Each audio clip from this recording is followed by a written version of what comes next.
spent about 7.5K to find out that my family and friends were liars. Not malicious ones, really lovely, well-meaning ones, but liars nonetheless. When we started our business, like most businesses start, we had a problem we felt that we could solve and that we sort of cared about enough to try and solve it. I wanted that classic millennial aesthetic of greenery in my home without the guilt of having to kill yet another plant. And when I mentioned this to basically everyone I know, they were all like, oh my God, yes, I have that problem too.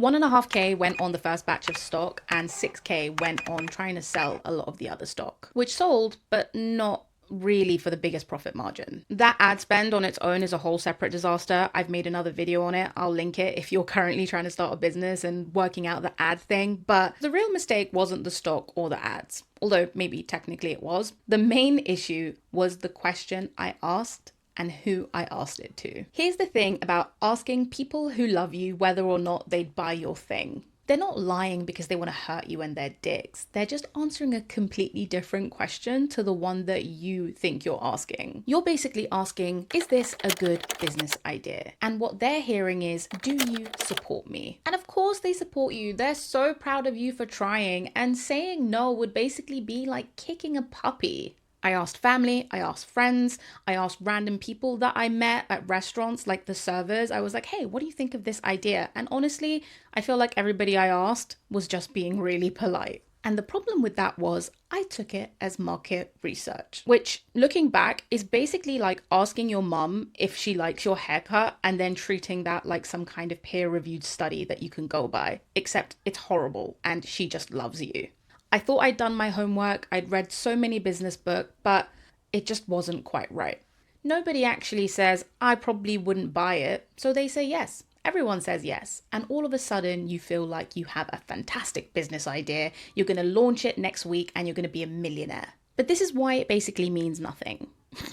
And I'm laughing because if someone had shaken me back then and said, no, Aila, no, you have to ask strangers, people who don't owe you anything. Then you get the truth about it all. If you ask true strangers about whether or not they'll buy your product, they don't have any guilt about damaging your relationship. They will just be honest by nature.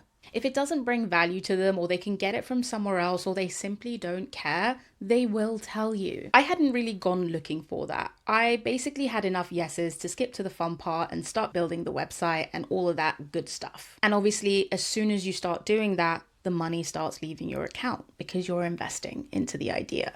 We came up with the brand, we started drawing logos, we started reaching out to suppliers, we developed the concept, we bought a Shopify subscription, we bought the initial stock so that we could make better photos of them because our suppliers' photos sucked. And then we basically started spending lots of time and money, both of which have a very similar value at the start, by the way, because obviously there's an opportunity cost to the time that you're investing in something. And we built out so much of the store. In the space of about a month, we created dozens of products, developed the SEO for it, built out social media platforms, and then we started reaching out to people to explain that there was going to be a launch soon.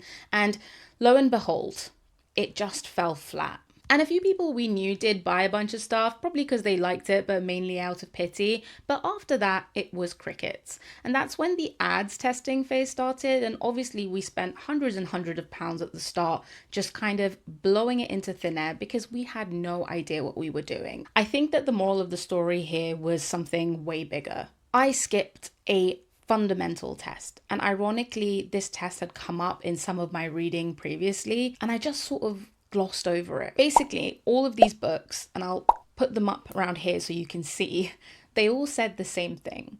If you have a business idea, don't build it. Build a landing page.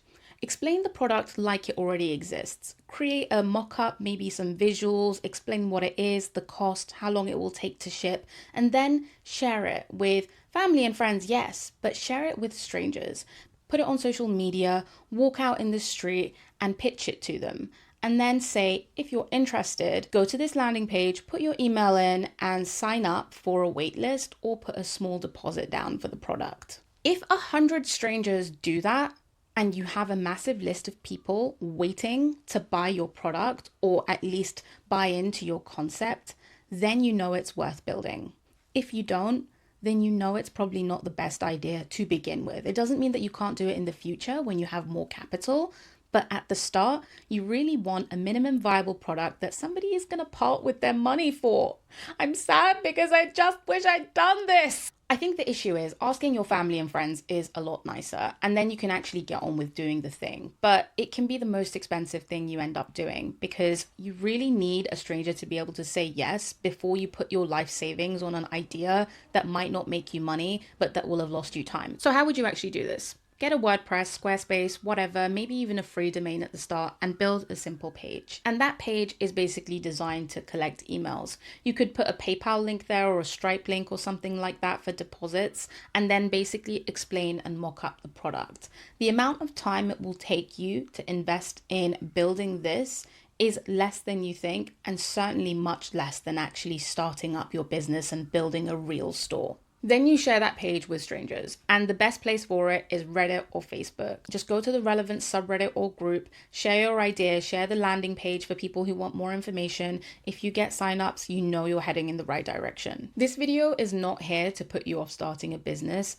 I just want you to put that initial energy and drive into creating a landing page rather than going and building out the whole thing. And if you feel uncomfortable asking strangers for things, I think that's probably worth tackling earlier on in your entrepreneurial journey, because oftentimes the best business people deal well with uncomfortable situations. They bargain for the best prices, they pitch because they know that the thing that they have is going to offer value, and you can actually start practicing that if you're not comfortable doing it just yet. The way I practiced it, and I'm not sure which book I read it in, I'm gonna write it here if I manage to find it, but go to a market and ask for 50p off something. Just ask for a very nominal amount, so small that it really doesn't matter and the person on the other end will feel confused that you're even asking. But it's about practicing uncomfortable situations.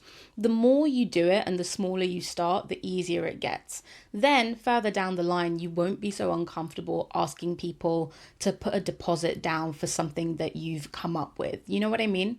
Anyway, now every single idea I have goes through this process, and it's not, would my mum buy this? Most people don't do that, so if you do, you can get well ahead of the game. Before I round off, I have another video that I posted last week, which is basically around how I use AI to fix my failing business. After I made the mistake of starting it without testing it. Now I gotta use AI to clean up my mess, and I already feel guilty about using AI. Anyway, I really hope you found this video valuable, and I will see you next Friday for another one. Take care until then. Bye!